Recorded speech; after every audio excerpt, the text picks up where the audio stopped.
What if I told you that in the rice fields of Vietnam, long before alarm clocks and sleeping pills, families turned to lotus seeds, mulberry leaves, and jujube fruits to drift into rest? These weren't exotic cures reserved for kings, but the quiet, nightly rituals of farmers, monks, and mothers for over 1,000 years. In this story, we'll travel through dynasties, wars, and markets to discover how ordinary herbs carried extraordinary patience, helping generations soften the edges of sleepless nights. Stay with me as we follow the gentle path of these night herbs of the Red River Delta. Chapter 1. Sleeplessness by the Rivers. When you think of sleeplessness today, you might imagine glowing screens, restless thoughts, or a cluttered bedroom.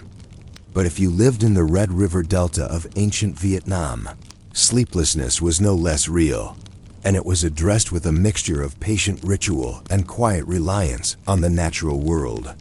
It is in the dim courtyards of that river valley, under the heavy humidity of summer evenings and the damp chill of misty winters, that we find the first outlines of how Vietnamese herbalists treated the problem of sleep.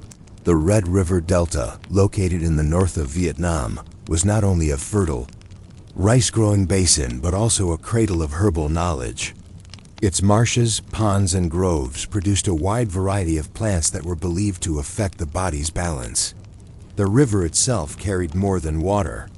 It carried a philosophy of life in which sleep was not just a biological need, but an alignment with the rhythms of the earth. Farmers woke with the crow of roosters, worked long in the paddies, and needed restorative rest to return to their labor the next morning. For them, the problem of lying awake through the night was not a trivial complaint. It was a disruption of survival. Herbalists in the Red River Delta were not doctors in the formal sense, nor were they grand philosophers. They were, more often than not, ordinary villagers, sometimes older women, sometimes Buddhist monks, sometimes midwives, who preserved practical knowledge about the properties of plants. Their remedies were less dramatic than the cures of great dynastic physicians. They did not promise longevity or immortality. Instead, they offered the humble gift of a few hours of deeper sleep. And for those who depended on dawn to dusk labor, that was enough. Lotus, the herb of still waters, one of the most central plants in the nightly herbal toolkit, was the lotus. You may know lotus as a symbol of purity in Buddhist iconography, but in the Red River Delta, it was also a household remedy. The seeds, leaves, and roots of the lotus were thought to cool the body, calm the mind, and help the restless find their way into sleep. Families would collect lotus seeds in late summer when the pods turned dry and rattled with maturity. The seeds were laborious to prepare. Each one had to be cracked open and the bitter green core removed. That bitter core, interestingly enough, was also medicinal. It was sometimes steeped separately to lower fevers or quiet palpitations of the heart. But for sleep, the seeds were best roasted lightly, then ground into a coarse powder.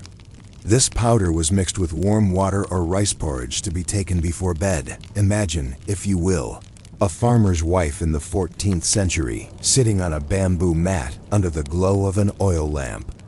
She pours hot water over ground lotus seeds, the steam carrying a faint earthy fragrance.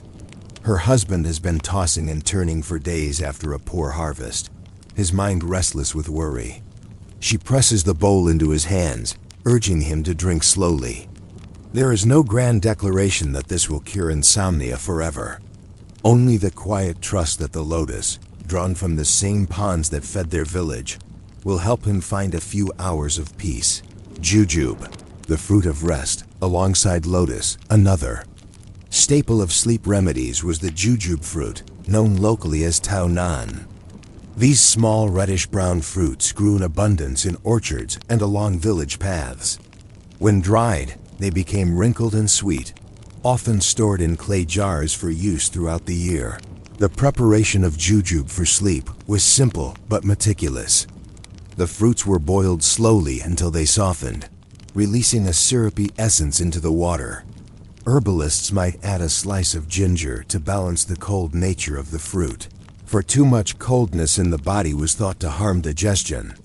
The resulting decoction was sipped warm in the evening, sometimes with a handful of lotus seeds added for extra effect.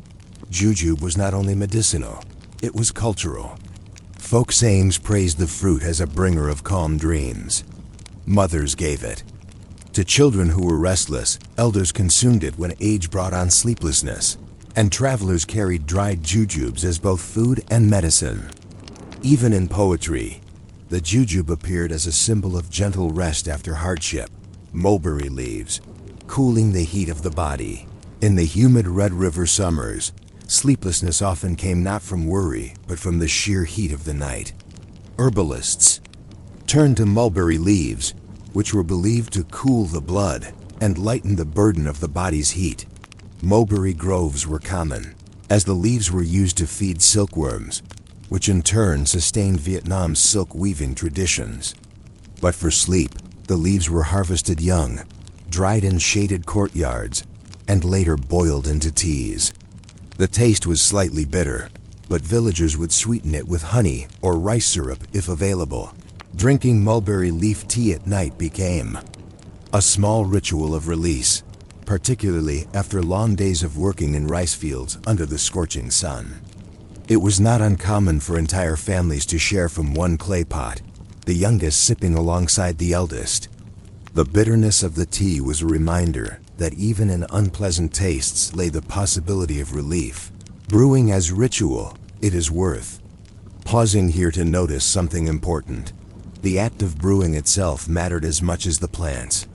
To sit, to boil, to strain, and to sip was already a kind of slowing down, a preparation for rest. In this way, herbal remedies were not just about chemistry. They were about rhythm, the slow bubbling of water over a clay stove, the fragrance rising in a darkened house, the careful pouring into cups. All of these small gestures signaled to the body that night had arrived.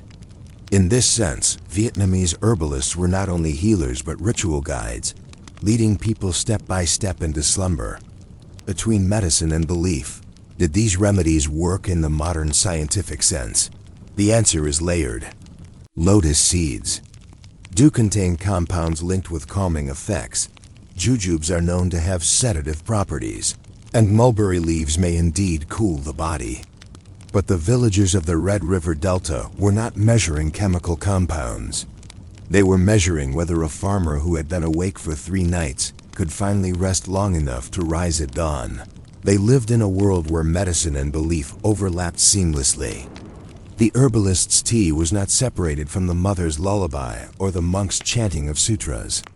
All were part of the same continuum of care, rooted in the conviction that harmony between body, spirit, and environment was the true foundation of sleep.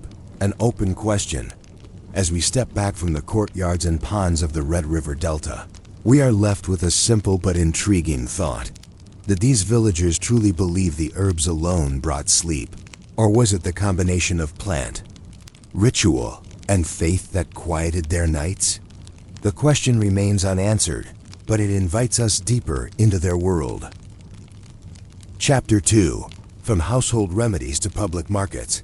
If you imagine the Red River Delta at dawn, you will see smoke rising from kitchen fires, farmers preparing to walk out into the flooded paddies, and fisherfolk pushing their boats into the mist-covered waters. But just as important as these morning rituals were the gatherings that took place in village markets, where herbs collected, dried, and bundled were traded not as luxuries, but as necessities. For sleep was not just a private concern. It was a matter that touched the rhythms of entire communities. The market stalls of sleep. Markets in the Delta were not permanent buildings, but open-air gatherings that rotated from village to village. On a set schedule, each community knew which day of the week the traders would arrive, bringing everything from woven baskets and fish sauce to bundles of herbs. Sleep remedies often appeared here, tucked between stalls of rice and vegetables. You would have seen women sitting cross-legged behind baskets filled with lotus pods, strings of dried jujubes, and folded packets of mulberry leaves. They did not market them as miracle cures. Instead, They described them in terms of practical effect. Take this before bed, and your mind will cool. Brew this when your child will not settle. The transactions were not grand or dramatic. They were quiet assurances, whispered. In the hum of daily commerce, in these markets, knowledge itself was traded alongside goods. Buyers often asked sellers how best to prepare a leaf, or whether one should roast seeds before boiling. In this way, markets functioned as classrooms, where remedies for sleeplessness were passed down, not in books, but in simple exchanges of words. Monastic influence, herbs and Buddhism. It is no coincidence that many of the same plants used for sleep also appeared in the courtyards of Buddhist monasteries. Monks in Vietnam practiced a form of Buddhism that valued mindfulness, meditation, and alignment with natural cycles. For them, sleep was not only rest but part of spiritual discipline. To sleep too little left the body restless and the mind clouded. To sleep too much dulled concentration. The right amount of sleep, supported by herbs, was a way of keeping balance. Monasteries often had their own gardens, carefully tended plots where monks grew medicinal plants. Lotus flowers were of special significance, both symbolic and practical. A monk might brew lotus seed tea for a lay follower who came to the temple seeking help with insomnia. Jujube and mulberry were also kept on hand, stored in clay jars in cool storerooms. The monastic role went beyond dispensing herbs. Monks offered chanting sessions for those suffering from sleeplessness, believing that rhythm and sound could quiet the spirit. Herbs and chants worked together, the physical calming of the plant and the spiritual calming of the words. To a villager, the effect may not have been easily separated. Relief was relief, whether from leaf, prayer, or both. The interplay of medicine and economy. By the 10th and 11th centuries, as the early Vietnamese dynasties consolidated their authority after centuries of Chinese domination, local economies grew more organized. Tribute networks, taxes, and trade routes developed. Within this framework, herbs for sleep found new roles. Merchants traveling by river carried dried herbs packed in woven baskets. A herbalist from one village might sell surplus jujubes or mulberry leaves to another. Over time, certain regions became known for specific remedies. One hamlet for particularly bitter but effective mulberry, another for lotus seeds with a sweeter aroma. This small-scale trade reveals a simple but important truth. Sleeplessness was not only personal but communal. If farmers could not rest, they worked less efficiently. If elders tossed through the night, their health declined, weakening families. Remedies thus had value beyond the individual. They sustained the agricultural cycle itself. The herbalist's role in community. Herbalists were not doctors with formal titles, but neither were they merely traders. They occupied a space in between, respected for their knowledge of plants and rhythms of the body. Often women, sometimes monks, they were called upon not just to sell herbs but to listen. A villager who could not sleep after the death of a loved one might visit the herbalist's home. There, under the shade of a bamboo roof, the herbalist would not only brew a decoction, but also offer quiet counsel. Herbs and empathy blended together. This is one reason why herbalists remained vital across generations. Their remedies were less about exact cures and more about restoring trust in the possibility of rest. Their tools were simple: mortar and pestle for grinding, baskets for drying leaves, clay jars for storage. They rarely wrote their recipes. Instead, they memorized proportions through repetition. A handful of lotus seeds, 3 dried jujubes, a pinch of mulberry leaf. These measurements were not universal, but tailored, adjusted to the season, the age of the patient, or even the temperament of the family. Foreign influences, echoes of China and beyond. Vietnamese herbal practice did not exist in isolation. For centuries, the Red River Delta was shaped by interaction with China, India, and regional neighbors.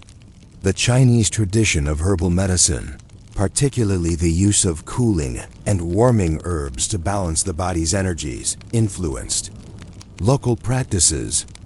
Lotus and jujube, for example, were also valued in Chinese medicine, and their use in Vietnam reflected this shared cultural current.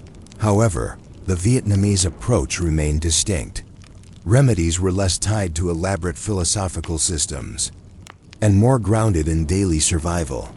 Where Chinese medical texts spoke of balancing QI, Vietnamese villagers might simply say, "This cools the body," or "This eases the heart."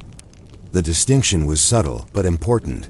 It showed how imported ideas were reshaped by local realities.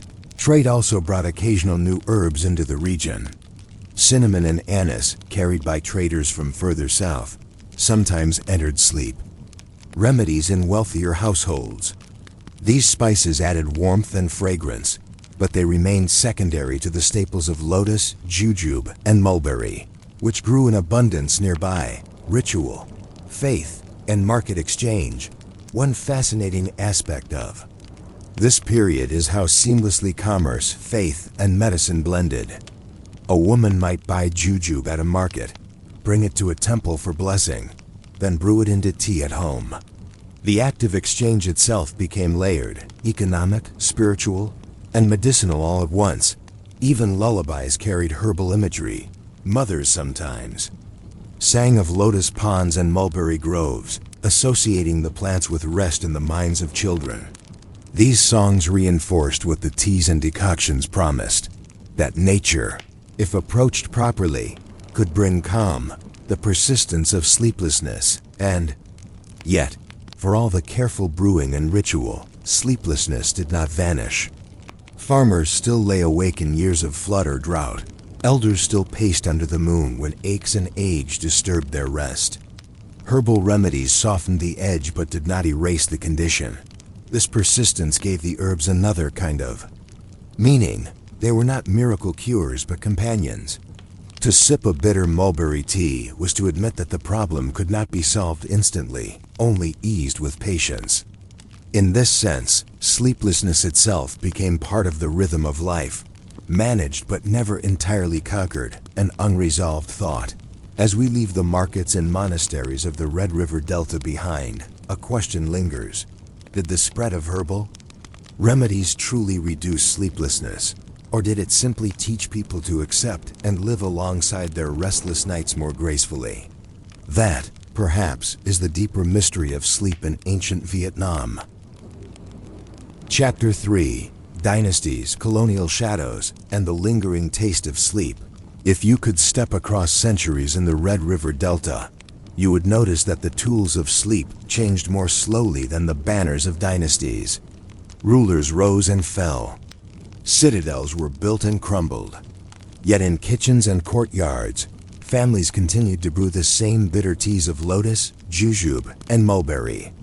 The political world moved in sharp bursts.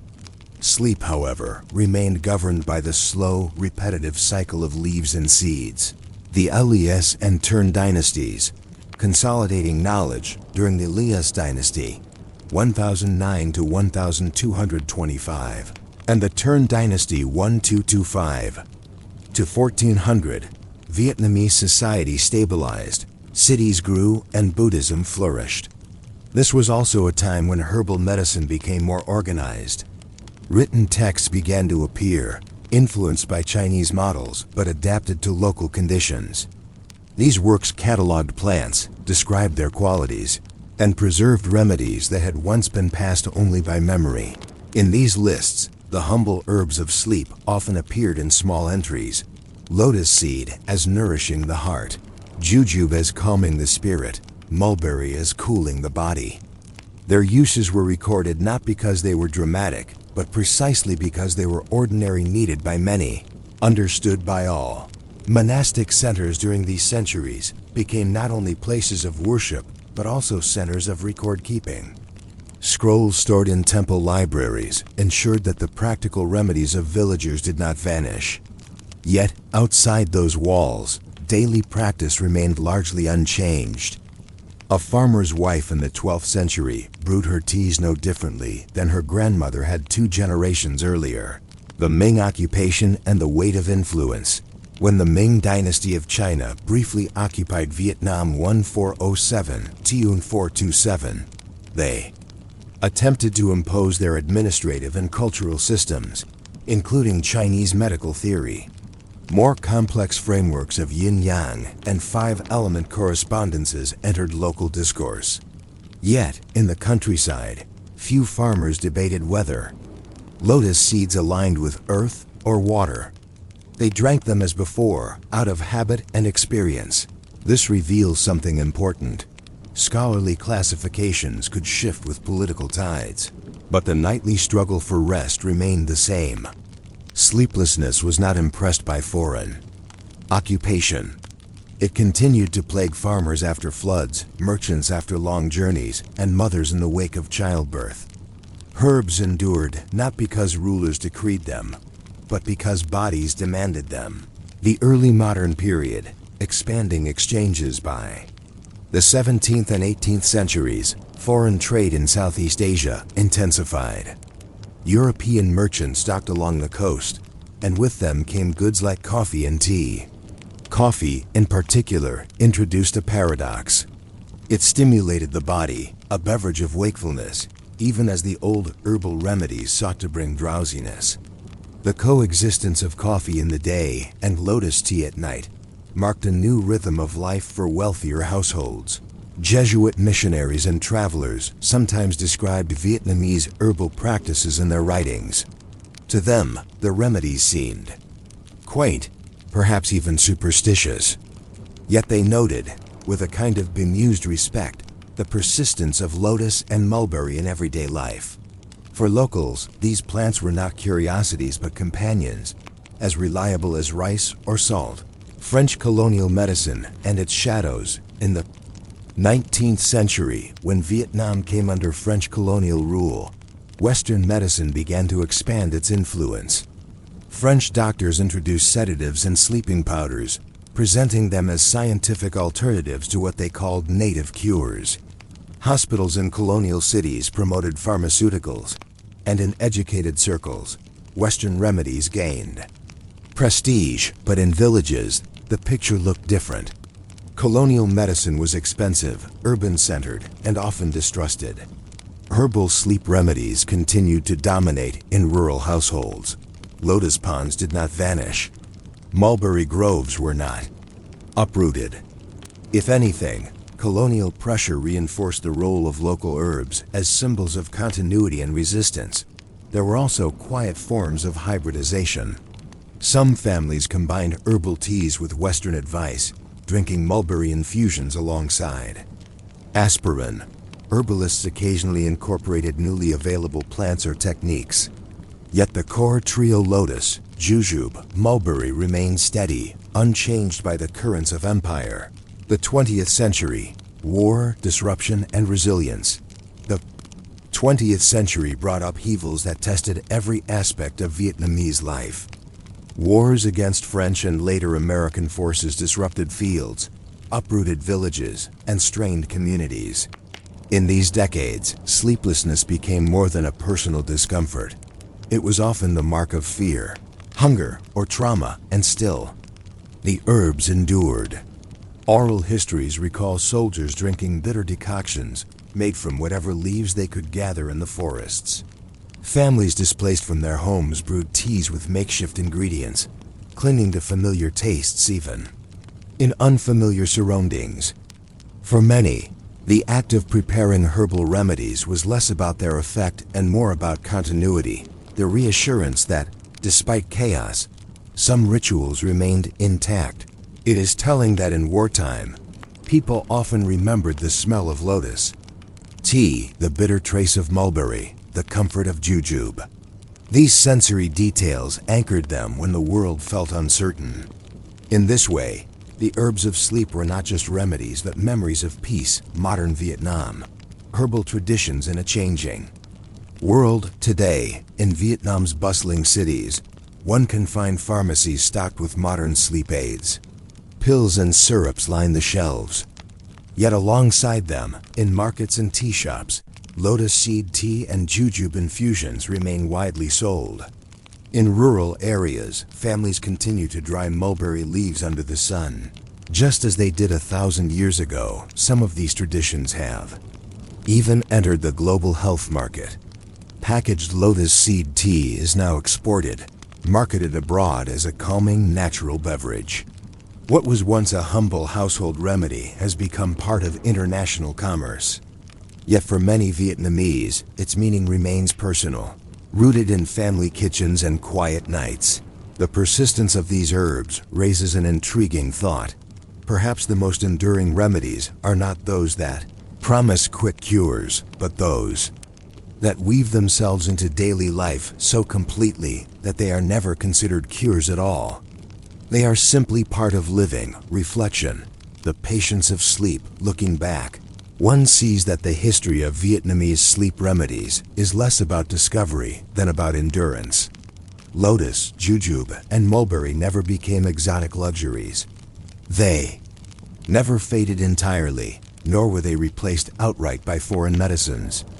They remained because sleeplessness remained, and because people continued to trust what was familiar. There is something profoundly undramatic in this history. No single ruler decreed that lotus would cure insomnia. No great battle was won because mulberry tea brought an army to rest. Instead, generation after generation, people drank, brewed, and passed on the same recipes. And perhaps that is the quiet lesson here. History is not only made by empires and wars, but also by the nightly effort to rest. When you think of the Red River Delta, you may picture flooded paddies or citadel walls. But equally enduring are the small clay cups filled with bitter tea, lifted by tired hands under flickering lamplight. A final question: if sleeplessness has always been with us, and if herbs have always promised comfort without delivering miracles, then perhaps the real story is not about curing insomnia at all. Perhaps it is about how societies learn to live with restlessness. How, across dynasties, empires, and wars, people found ways to soften the edges of wakefulness. And so we are left to wonder, in our modern age of glowing screens and chemical sedatives, are we truly any closer to sleep than those farmers of the Red River Delta, sipping their bitter teas under the moon? And with that, we've reached the end of tonight's quiet journey through history. If you've found a little comfort, a little calm, or even just a gentle distraction while drifting towards sleep, I'm glad you were here.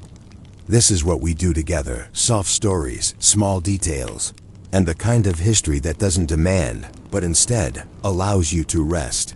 If you'd like more nights like this, I'd love for you to join our little corner by liking this video and subscribing to Quiet Boring Sleep. It helps keep these slow stories flowing, and it means you'll always have something peaceful waiting when you need it. Until next time, may your dreams be calm, your rest be deep, and may history always whisper you to sleep. Until next time, rest well and good night.